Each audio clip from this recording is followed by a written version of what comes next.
Hello, Merry Christmas everyone! We're now day 3 of what Christmas means to me. And my topic today is Christmas travel. So, I think we all have memories of traveling for Christmas time. And the thought here today is actually how biblical this actually is. When you think about it, Joseph and Mary, they had to travel during Christmas. Jesus was not born in his regular residence. They traveled to Bethlehem. And then we can talk about extreme travel. The three kings, we know that they traveled from the east, and actually there's talk now that they may have come all the way from China. So no complaining about your hard Christmas travel this year. At least it didn't take you months probably to get where you were intended to celebrate Christmas with Jesus. And now some stories about Christmas travel. And I'm going to throw this challenge out from this email you got today. I really want everyone to hit reply all and tell me your Christmas travel stories. So I've got a couple.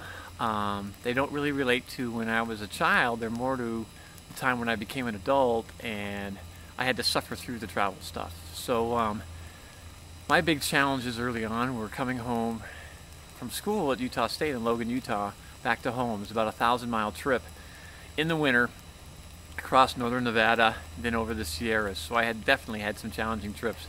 I had a year where there was an ice storm all the way across Nevada. About every 15 to 20 minutes I had to pull the scraper out, pull the car over, unscrape the ice off my windshield, unscrape the wiper blades. So that was a very, very challenging trip. Took me forever.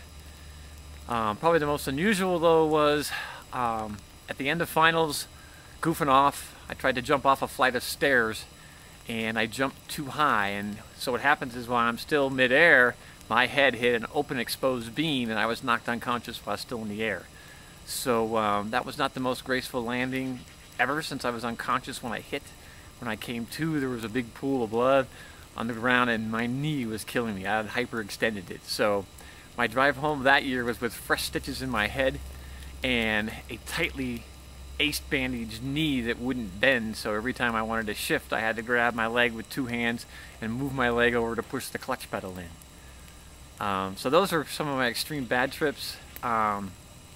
The one I remember as being the most magical though was when we were headed from Southern California to Steamboat, still looking at places to move. We made a trip through Durango. We left Durango at dark and headed through the San Juan Mountains, trying to get through there and over to the other side to Ouray. Technically, I guess that was the largest full moon any of us will ever see in our lifetime. We had a clear night right at winter solstice traveling to the San Juan Mountains. If you ever want to see a magical old Christmas town, make that drive and see Silverton. When you come through the mountains and look down in the valley and see that little old mining town all lit up with Christmas lights, it's gorgeous. We even had the inside of the car with battery-powered Christmas lights. So the inside of our car, we had Christmas lights the whole trip. That was really a fun trip. So that's my thoughts of travel. I've had a safety, many, many happy memories of Christmas travel and getting you want to go to be with those you love, to share the birth of Jesus. Love.